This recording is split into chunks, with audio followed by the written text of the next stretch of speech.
Hello बच्चों, कैसे हैं आप लोग। आज हम यूज़ ऑफ सम एडवर्ब का पार्ट 4 पढ़ेंगे। इसके पहले हम लोगों ने 3 पार्ट्स पढ़ लिए हैं। आज हम 4 पार्ट्स में इसका चौथा पार्ट्स है यूज़ ऑफ सम एडवर्ब का।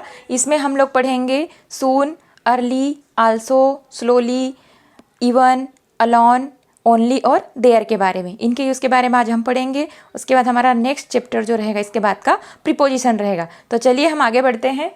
ठीक है। सून का प्रयोग।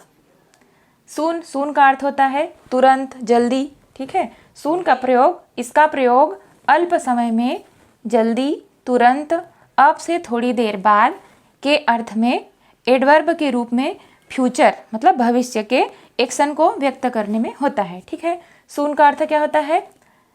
सून का अर्थ होता है अल्प समय में मतलब थोड़े समय में, जल्दी या तुरंत या अब से थोड़ी देर बाद, इसका अर्थ होता है। ठीक है। सून का अर्थ क्या क्या होता है?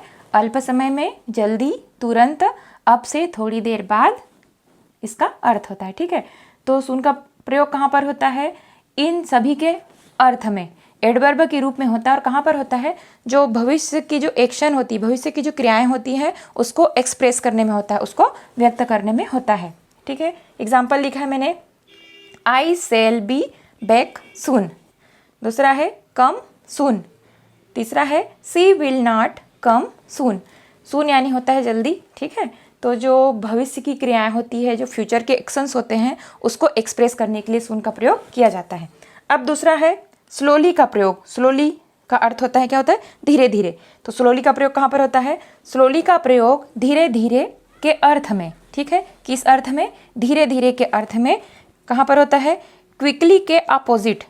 जो क्विकली होता है, क्विकली मतलब होता है जल्दी करना, तो क्विकली मतलब होता है जल्दी, इसका अपोजिट क्या होता है? स्लोली। तो क्विकली के अपोजिट तथा एडवर्ब के रूप में इसका प्रयोग होता है। स्लोली का प्रयोग कहाँ पर होता है? क्विकली के अपोजिट रूप में होता है और एडवर्ब के रूप में भी इसका प्रयोग कहाँ पर इसका प्रयोग होता है। ठीक है। एग्जाम्पल है, Mohan is reading the book slowly. Mohan क्या कर रहा है? पुस्तक पढ़ रहा है। और कैसे पढ़ रहा है? स्लोली पढ़ रहा है, बहुत धीरे धीरे पढ़ रहा है, तो उसकी क्या आ रही? आवाज़ नहीं आ रही है। ठीक है। स्लोली का अर्थ क्या होता है? धीरे धीरे। और इसका स्लोली का प्रयोग कहाँ पर होता है? क्विकली के अपोजिट में होता है और एडवर्ब के रूप में भी होता है। ठीक है। अब हम अगले एडवर्ब के प्रकार में आते हैं। एडवर्ब का यूज़, अर्ली। अर्ली का प्रयोग। अर्ली का अर्थ क्या होता है? अर्ली यानी होता है शुरू, जल्दी, शीघ्र, या क्या होता है? भविष्य में जल्दी होने वाला। ठीक है। अर्ली का प्रयोग कहाँ पर किया जाता है? इसका प्रयोग शुरू, जल्दी, शीघ्र, भविष्य में जल्दी होने वाला, मतलब अ पीरियड ऑफ टाइम, कोई सा भी टाइम रहेगा, समय का कुछ टाइम दिया रहेगा, टाइम है, पीरियड ऑफ टाइम के अर्थ के रूप में, एडवर्ब के रूप में होता है। किसी भी समय को वो मॉडिफाई कर रहा है, किसी भी पीरियड को। एग्जाम्पल इसमें, he goes to bed early. ठीक है। मतलब वह जल्दी सोने चला जाता है या जल्दी सो जाता है। दूसरा है, आई गेट अप अर्ली। मैं जल्दी उठ जाता हूँ, मतलब एक टाइम बता रहा है कि कब उठ रहा है, जल्दी उठ रहा है। तो अपने को पता है जल्दी उठना मतलब सुबह का टाइम होता है।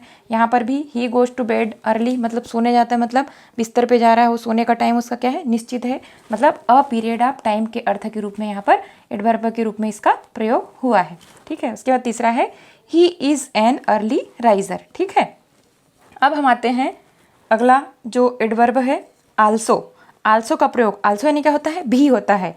इसका प्रयोग भी के अर्थ में एडवर्ब के रूप में सेंटेंस के बीच में तथा उस वर्ड के बाद होता है जिसको यह मॉडिफाई करता है। ठीक है। आल्सो का अर्थ क्या होता है? भी होता है।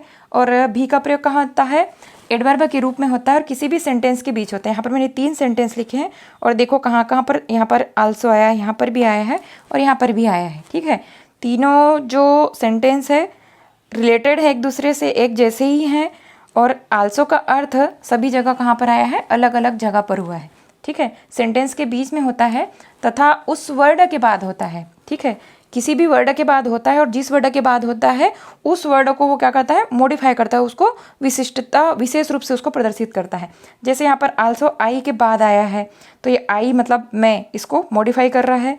यहाँ पर बीट मतलब क्रिया है, बीट यानी होता है पीटना, तो क्रिया के बाद आया तो इस क्रिया को वो मॉडिफाई कर रहा है। और यहाँ पर आया है माई सर्वेंट, माई सर्वेंट के बाद आया है ना। तो माई सर्वेंट को ये क्या कर रहा है, मॉडिफाई कर रहा है। ठीक है, तीनों का अर्थ अपन देखते हैं। एग्जाम्पल है I also beat my servant, मतलब मैंने भी अपने नौकर को पीटा। ठीक है, मतलब दूसरों ने तो उसको मारा ही मारा था, मतलब मैंने भी उसको मारा। ठीक है, दूसरा है I beat also my servant, मैंने अपने नौकर को पीटा और उसे दंडित किया। ठीक है, वो सिंपल ही बोल रहा है, मैंने अपने नौकर को पीटा और उसको दंडित किया, मतलब उसको किसी ने नहीं पीटा था, केवल मैंने ही पीटा। ऊपर के वाक्य में क्या था, I also beat my servant, मतलब वाक्य से ऐसा निकल रहा है, अर्थ निकलता है कि मैंने भी अपने सर्वेंट को पीटा, दूसरे लोगों ने भी उसको पीटा था। दूसरा वाक्य क्या है, I beat also my servant, मैंने अपने नौकर को पीटा और उसे दंडित किया। तीसरा है I beat my servant also, मतलब मैंने अपने नौकर को भी पीटा, अपने नौकर को भी पीटा और साथ में दूसरे लोगों को भी पीटा। ठीक है, तो जो आल्सो शब्द का प्रयोग होता है, आल्सो एडवर्ब का प्रयोग होता है, तो कहाँ पर होता है, उस वर्ड के बाद होता है जिसको वह मॉडिफाई करता है। ठीक है, ये 3 वाक्य थे हमने देखे, और अलग अलग जगह पर वह आल्सो शब्द जहाँ पर आया है तो उस वर्ड के जो आगे का शब्द रहता है उसको वो मॉडिफाई करता है। ठीक है, आगे बढ़ते हैं हम, आल्सो में ही आगे आते हैं।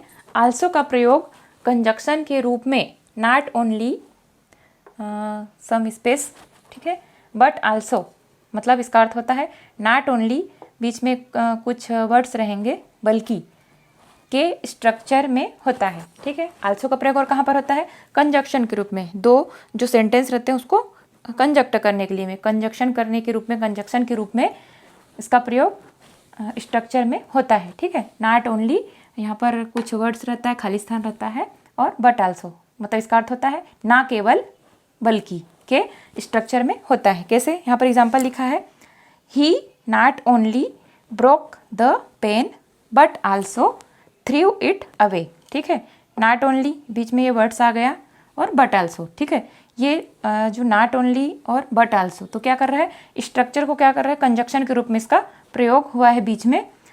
ठीक है, इसका अर्थ क्या था, he not only broke the pen but also threw it away, उसने ना केवल पेन तोड़ी बल्कि उसे कहाँ किया, दूर फेंक दिया, दूर भी फेंका, उसको ना, उसको पेन को तोड़ा ही नहीं बल्कि उसको दूर फेंक भी दिया।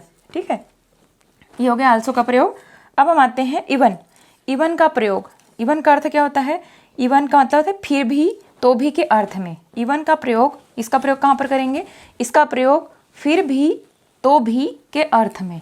ठीक है, जिस किसी भी सेंटेंस में इसका अर्थ, इवन का अर्थ निकल रहा हो, फिर भी, तो भी का अर्थ निकल रहा हो, वहाँ पर इसका प्रयोग कहाँ पर होगा, ऑक्सिलरी वर्ब के बाद होता है। ऑक्सिलरी वर्ब हमने वर्ब वाले चैप्टर में पढ़ लिए हैं।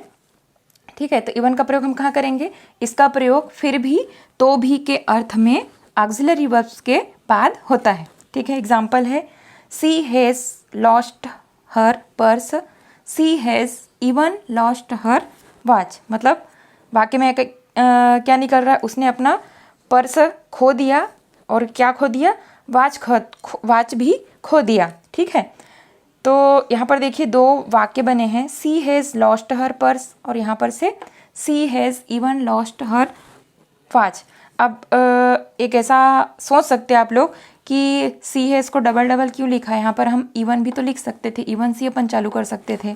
जैसे कैसे, she has lost her purse, even she has lost her watch, ऐसा लिख सकते थे, ऐसा आप लोग सोचेंगे।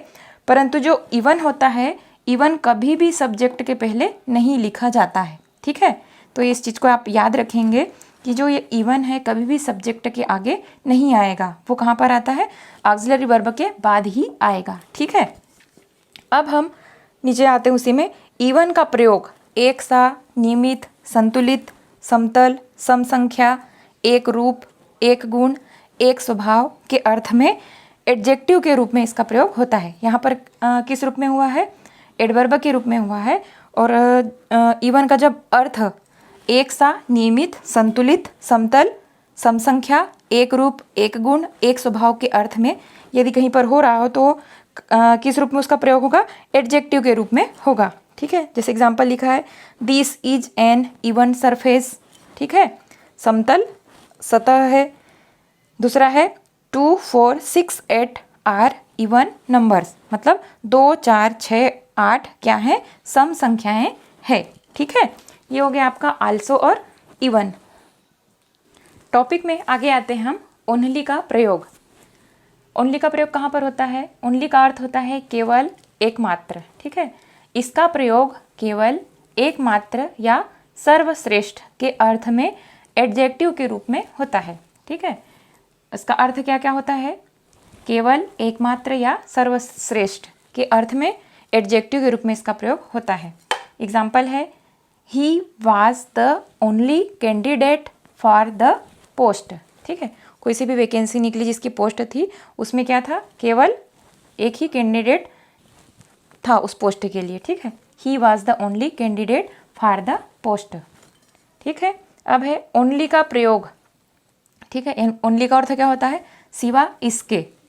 ओनली का प्रयोग सिवा इसके के अर्थ में कंजक्शन के रूप में होता है। ठीक है, ओनली जो शब्द होता है वो कंजक्शन का भी कार्य करता है। कहाँ पर करता है? जब सिवा इसके जैसा अर्थ निकल रहा हो। ठीक है, एग्जाम्पल लिखा है, this book is likely to be very useful, only it's rather expensive. ठीक है, अब हम आते हैं अलोन का प्रयोग। अलोन का प्रयोग कहाँ पर होता है? अलोन का अर्थ होता है अकेला। ठीक है, इसका प्रयोग अकेले के अर्थ में, अलोन यानी होता है अकेला या अकेले, अकेले के अर्थ में एडवर्ब के रूप में भी होता है तथा एडजेक्टिव के रूप में भी होता है। एग्जाम्पल लिखा है मैंने, the girl was sitting alone in the room.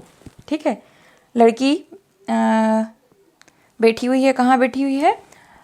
Alone in the room, room में अकेली बैठी है। तो उस रूम की विशेषता बता रहा है। रूम जो है, रूम क्या है? अकेला है, एकदम शांत है, उस रूम में कोई नहीं है। ठीक है, और दूसरा है, he was alone in his room, वो अपने कमरे में अकेला बैठा था, बोल रहे हैं ना, ही वॉज अलोन, वह अकेला है, अपने रूम में अकेला बैठा है। ठीक है, तो जो यहाँ पर अलोन का अर्थ आया है वो एडवर्ब के रूप में अलोन का प्रयोग हुआ है, और यहाँ पर जो अलोन का अर्थ आया वो एडजेक्टिव के रूप में प्रयुक्त हुआ है। रूम कैसा है? एकदम अकेला है, वहाँ पर कोई नहीं है। ठीक है, he was alone in his room. और दूसरा क्या है अपना, the girl was sitting alone in the room. तो यहाँ पर अलोन का अर्थ एडवर्ब के रूप में है, और यहाँ पर अलोन का अर्थ आया है एडजेक्टिव के रूप में ये प्रयुक्त हुआ है। ठीक है, आगे हम अपने टॉपिक पे आते हैं। नेक्स्ट टॉपिक है अपना देयर। देयर का प्रयोग, इसका अर्थ उस स्थान पर या वहाँ। ठीक है, देयर का अर्थ क्या है? उस स्थान पर या फिर वहाँ के अर्थ में एडवर्ब के रूप में होता है। ठीक है, जहाँ पर इसका अर्थ निकल रहा हो, उस स्थान पर या वहाँ के अर्थ में इसका प्रयोग हम किस रूप में करते हैं? एडवर्ब के रूप में करते हैं। एग्जाम्पल है, he went there in the evening. ठीक है, दूसरा है, डोंट सिट देयर, मतलब वहाँ मत बैठो। ठीक है, यहाँ पर वहाँ शब्द का उच्चारण हो रहा है, इसलिए देयर का यहाँ पर हमने प्रयोग एडवर्ब के रूप में यहाँ पर किया है। ठीक है, तो जो देयर का प्रयोग कहाँ पर होता है? उस स्थान पर या वहाँ के अर्थ में एडवर्ब के रूप में इसका प्रयोग किया जाता है। अब देयर का प्रयोग कहाँ पर होता है? देयर का प्रयोग सेंटेंस के स्टार्टिंग में तथा बाद में आने वाले उद्देश्य को संकेतित करने के लिए भी होता है। ठीक है, अब देयर का प्रयोग, जैसे ये सेंटेंस दिया है, सेंटेंस के स्टार्टिंग में और उसके बाद आने वाले उद्देश्य को संकेतित करने के लिए होता है। ठीक है, अब जैसे एग्जाम्पल लिखा है, there are 7 days in a week. ठीक है, किसी उद्देश्य को संकेतित करने इस वाक्य में हम कर रहे हैं कि देयर आर 7 days, है ना, इन अ वीक। सप्ताह में कितने दिन होते हैं? 7 दिन होते हैं। और हम लिख सकते हैं, there are 10 rooms in my school, मेरी स्कूल में 10 क्या है? कमरे हैं। ठीक है, तो जो देयर का प्रयोग होता है सेंटेंस के स्टार्टिंग में तथा उसके बाद में आने वाले उद्देश्य को संकेतित करने के लिए होता है। ठीक है, अब ये हो गए आज के चैप्टर में हम लोगों ने जो यूज़ ऑफ सम एडवर्ब थे, हमने लगभग जो यूज़ ज़्यादा होते हैं उसके बारे में हमने लगभग सभी को हमने पढ़ लिया है। अब इससे ये संबंधित यदि आपको कोई सी भी डिफ़िकल्टी हो तो प्लीज़ मुझे कमेंट्स बॉक्स में आप लोग अपनी जो डिफ़िकल्टी उसे शेयर करें, मुझसे पूछें, तो आपकी जो डिफ़िकल्टीज़ है उसे मैं दूर करने की कोशिश करूँगी। और जो हमारा चैनल है आकांक्षा एजुकेशनल चैनल, इसको आप लोग लाइक करें और ज़्यादा से ज़्यादा इसे सब्सक्राइब करें। ठीक है, थैंक यू।